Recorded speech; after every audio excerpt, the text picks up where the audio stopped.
सवाल पूछना क्या कोई गुनाह है? आर्टिकल 19 सवाल पूछने की आज़ादी देता है। भारत लोकतांत्रिक देश है। क्या ये लोकतांत्रिक देश के अंदर सवाल पूछना गुनाह हो सकता है? आप सोचिए कि मुकेश मोहन के वीडियो पब्लिक के हित में थे। जनता के सवालों को सरकार तक पहुंचा रहे थे और वीडियो जब वो बनाते थे, उसके साथ पूरे सबूत वो दिखाते थे। तो अब ऐसा क्या हुआ कि उन्हें 50 करोड़ रुपए का मानहानि का नोटिस भेज दिया है नितिन गडकरी ने। आप यहाँ से सोचिए कि मुकेश मोहन ने बीफ वाली खबर जो है, जिस पर चर्चा की है, वो खबर जो है वो मुकेश मोहन की नहीं है। वो खबर तो द कारवां मैगजीन की है। उसी में जो लिखा है उस पर मुकेश मोहन ने वीडियो बनाया था, लेकिन अब मुकेश मोहन पर एफआईआर दर्ज हुई है। मुकेश मोहन को 50 करोड़ रुपए का मानहानि का दावा जो है वो नितिन गडकरी ने किया है और उन्हें नोटिस भेजा है। मुकेश मोहन को 50 करोड़ रुपए का नोटिस आया है, नोटिस भेजा है केंद्रीय मंत्री नितिन गडकरी ने। कहानी को जरा विस्तार से समझ लीजिए कि क्या यूट्यूबरों से जो पब्लिक के हितों की बात करते हैं, उनसे सरकार और सरकार के मंत्री डरने लगे हैं। क्यों 50 करोड़ रुपए का नोटिस, मानहानि का नोटिस जो है वो मुकेश मोहन को भेज दिया गया? नागपुर में उसके खिलाफ एक एफआईआर दर्ज हुई है। और आप इस कहानी को ज़रा समझ लीजिए कि अब किस तरीके से पत्रकारों की आवाज़ को दबाने का काम किया जा रहा है। बड़े टीवी चैनल्स और अखबारों को आजकल लोग गोदी मीडिया का नाम दे रहे हैं। लोगों का विश्वास अब सोशल मीडिया पर काम करने वाले यूट्यूबरों और पत्रकारों पर बना हुआ है। वही हैं जो सरकार के कानों तक उनकी आवाज़ पहुंचाते हैं। उनमें से एक नाम मुकेश मोहन भी था। मुकेश मोहन पिछले लंबे समय से यूट्यूब पर वीडियो बना रहे हैं। उन वीडियोस में सरकार से सवाल पूछे जाते हैं। वो बिल्कुल फैक्ट के साथ, सबूतों के साथ वो वीडियो बनते हैं और सरकार से सवाल पूछे जाते हैं। मुकेश मोहन तब चर्चा में आए थे जब इथेनॉल को लेकर के उन्होंने वीडियो बनाया था, लेकिन केंद्रीय मंत्री नितिन गडकरी इससे नाराज हुए थे।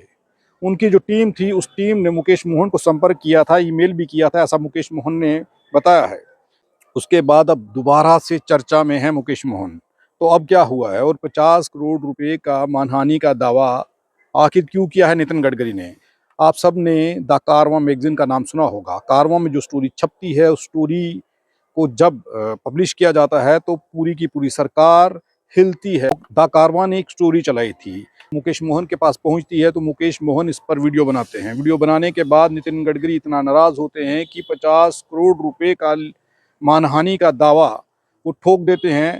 किसके ऊपर? मुकेश मोहन पर। और मुकेश मोहन के खिलाफ नागपुर में एफआईआर दर्ज हो जाती है। मुकेश मोहन को पुलिस ने बुलाया, उनका मोबाइल जब्त कर लिया और दूसरा मोबाइल, जिस मोबाइल में उन्होंने वो जो वीडियो बनाते हैं, उस मोबाइल को भी पुलिस जब्त करने की तैयारी में है। आप सोचिए कि यूट्यूब पर काम करने वाले पत्रकार, ज़्यादातर वो जो बड़े मीडिया चैनल्स और अखबारों में काम किया करते थे, वहाँ पर जब वो लोगों की आवाज़ को नहीं उठा पाए तो उन लोगों ने या नौकरी छोड़ दी या फिर उन्हें नौकरियों से निकाल दिया गया था। उन लोगों ने सोशल मीडिया पर काम करना शुरू किया। कई बड़े ऐसे नाम हैं जिन पर लोगों का विश्वास है। सोशल मीडिया ग्राउंड पर जाकर के लोगों की परेशानियों को सरकार तक पहुँचाता है। इसी से सरकार और सरकार के मंत्री खफा हो रहे हैं। उनका खफा होना लाज़मी भी है।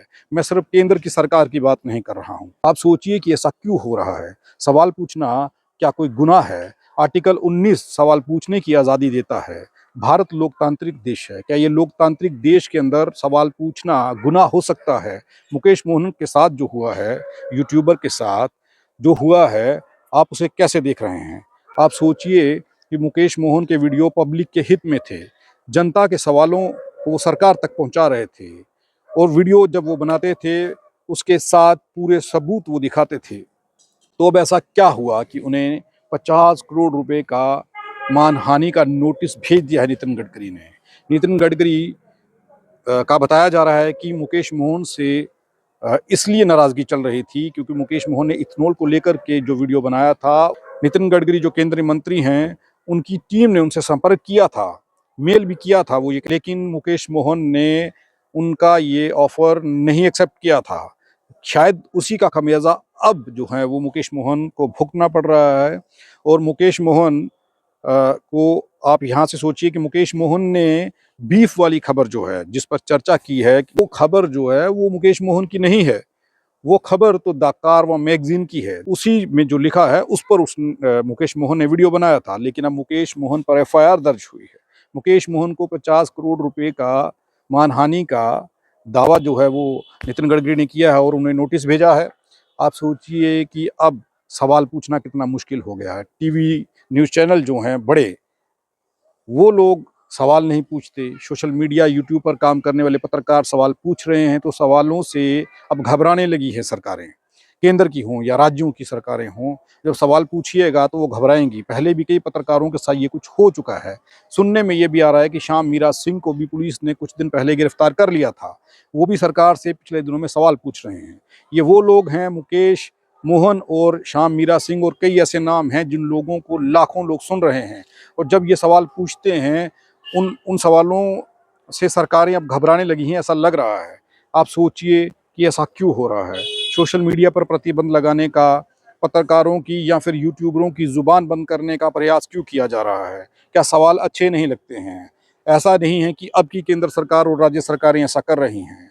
कई साल पहले भी ऐसा हो चुका है। सोशल मीडिया प्लेटफ़ॉर्म जब काम करने वाले लोगों को मिला या पत्रकारों को मिला, जिन पत्रकारों को टीवी चैनल और अखबारों से निकाल दिया गया था या फिर वो जनता की बात नहीं कर पा रहे थे, उन्होंने नौकरियाँ छोड़ दी थी।